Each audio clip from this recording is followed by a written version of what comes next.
You should have all this on camera now. I do get ripped off sometimes, but it's very rare. Please, this is really good stuff. I haven't been beaten yet. You're on it now! You're on it now!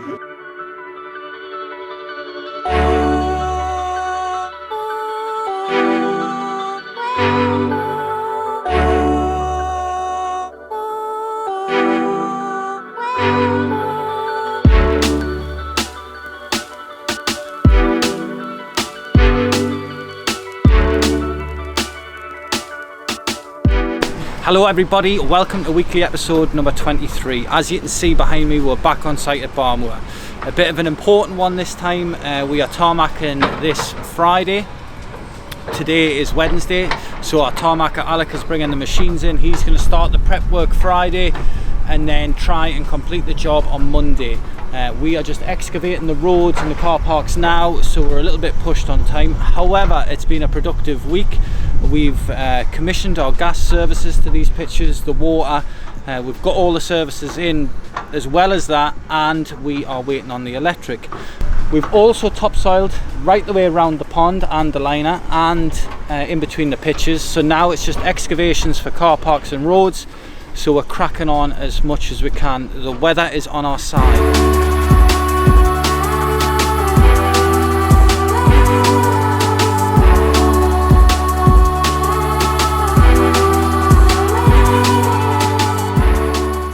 Think we're going to be on track for Friday?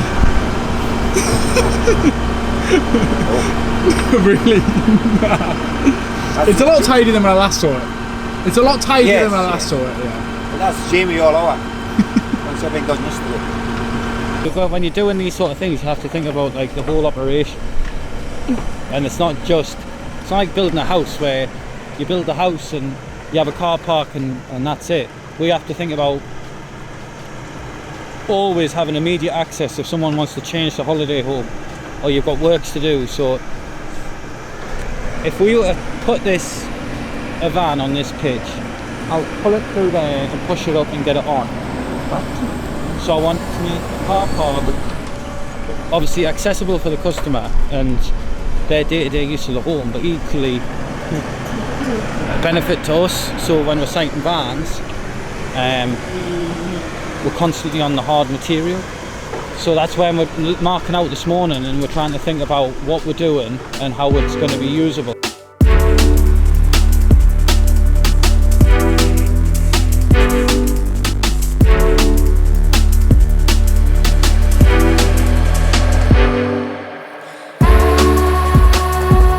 So I'm Alec Cunningham, the Director of AC Roads and Driveways. We are today at Barmoor Castle.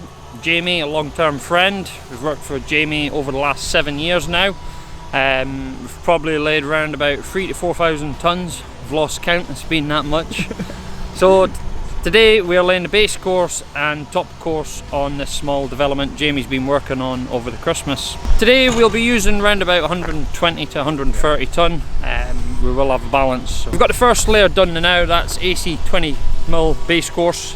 That's laid at a depth of 60mm, and then your top surface will be AC 10mm Stonemaster cash fill laid at 40mm depth. So you've got 100mm after compaction.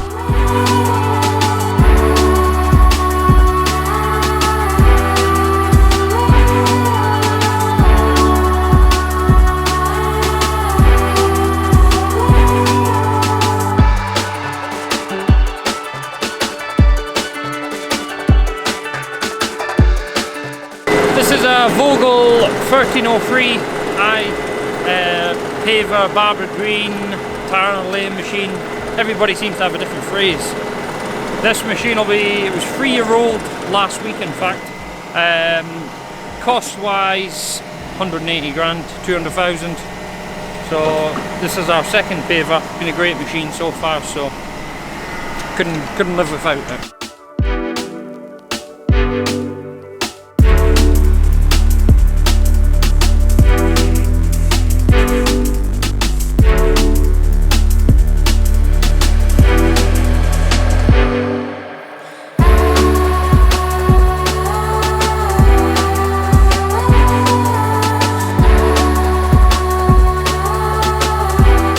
just like that, we are back on the development. Alec has been and gone. He's finished all of the tarmacking, and as you can see behind me, we've done all of the turfing.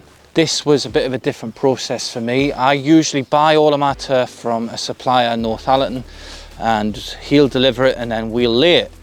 As time was important and we were starting to get busy, I got in a firm.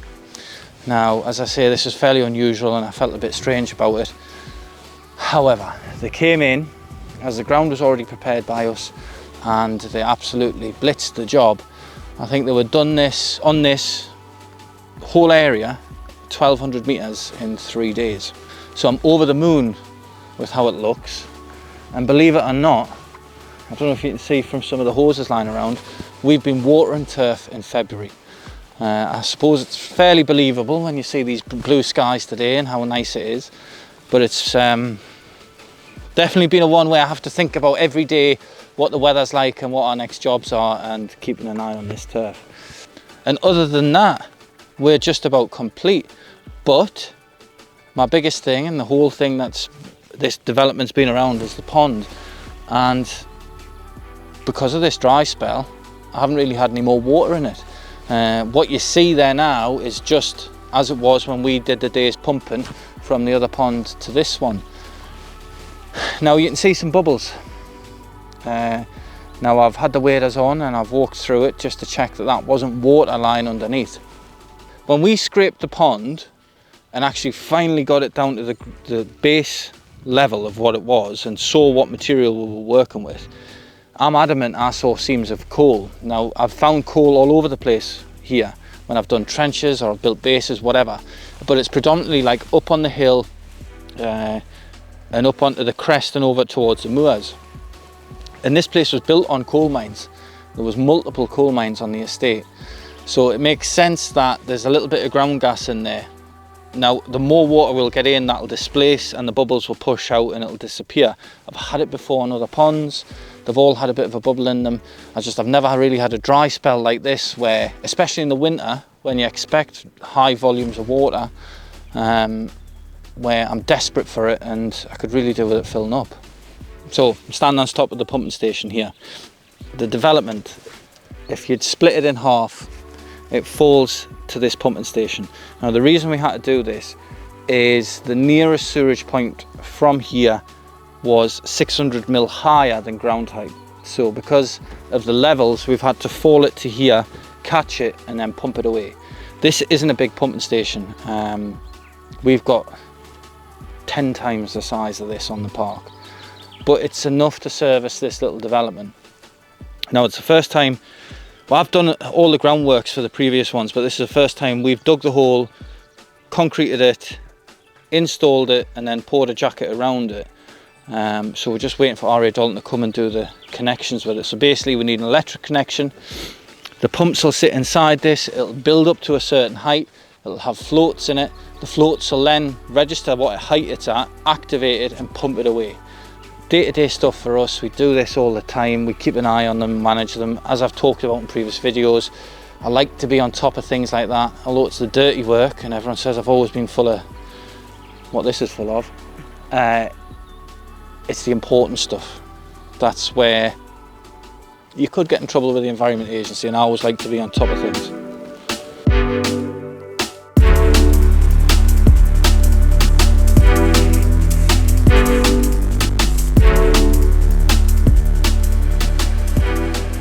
Another big update about this development, we now have 4 vans on site. So they range from 12 foot to 14. We really wanted these ready for our open weekend, which is on the 28th of March. That's Friday the 28th, Saturday the 29th and Sunday the 30th. We've already had a lot of interest in these, but we'd really like to try and not save them, but be ready for our open weekend, as we've worked all winter on this and I'm really excited to show it to everybody. The lads are on now, just dressing up some of this tarmac. There's a bit of a gap between the hedge and the tarmac, so they're just putting some 10mm crushed windstone in there. We've obviously got the meter, because this van's a little bit different. We're going to have to get some 10mm in there and just surround it. And then this area here, this is where we want the low level planting. The grasses that I showed in the video with Ian, I really love the idea of them along here, just wafting about in the wind. I wanted to do the whole front of this pond. I don't think I'm going to be able to achieve that.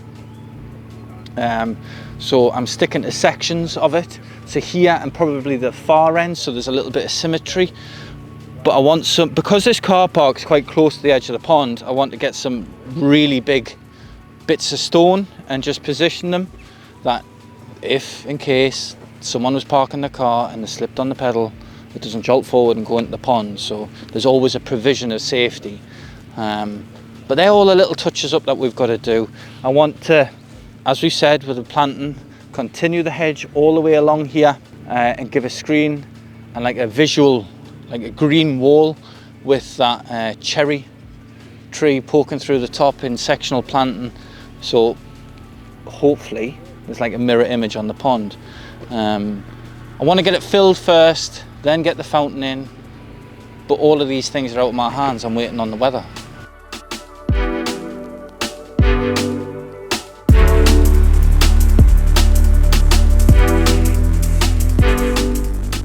This is a pitch on the opposite side of the development that we've just obviously done.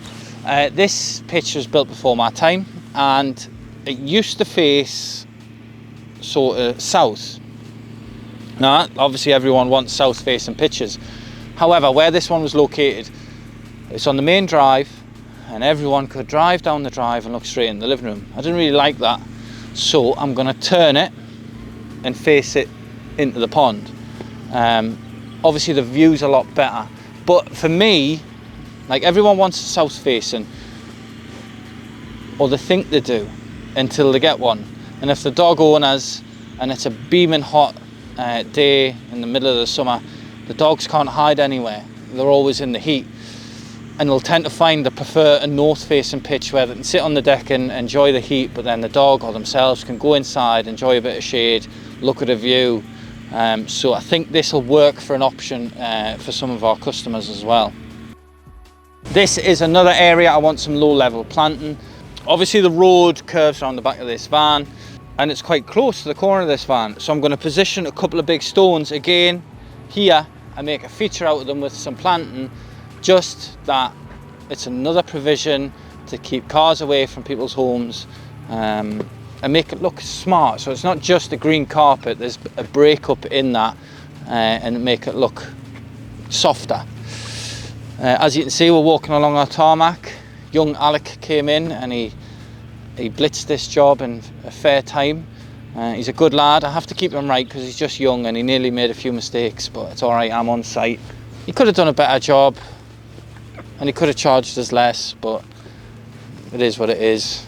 As you can see, this road, it's a lot cleaner than when we were doing the pond. So all of that slop when we were digging it out just kept slopping about in the dumper and coming out and covering the roads. So bless her, I've had Arlene on pressure washing for 3 days. You can still hear her in the background, she's doing the showground. But she stood taking a step at a time, just pressure washing like that for 3 days solid in some pretty cold temperatures. I whinge about some of them and take the mickey out of them, but doing jobs like that, that's where my staff just show their worth and the results always look good. That brings this video to an end. I hope we've shown what it takes to build some pitches. It's not been our fastest development, but the pond's been the determinant factor in all of this, and the weather doing it through a winter time. As I've expressed multiple times on these previous videos, I was nervous about this job. I knew the mess that would be involved. I had a few people in my ear saying, why are you doing it? It's going to be difficult. This might be a lost leader. And you just have to put that to the back of your head and know what my capabilities are, what my team's capabilities are, and I know what professionals we can pull in when we need them. So we just had to get on and focus and get it done. And when I stand here on a day like this, when the sun's beaming and spring's round the corner, you realise it's all been worthwhile.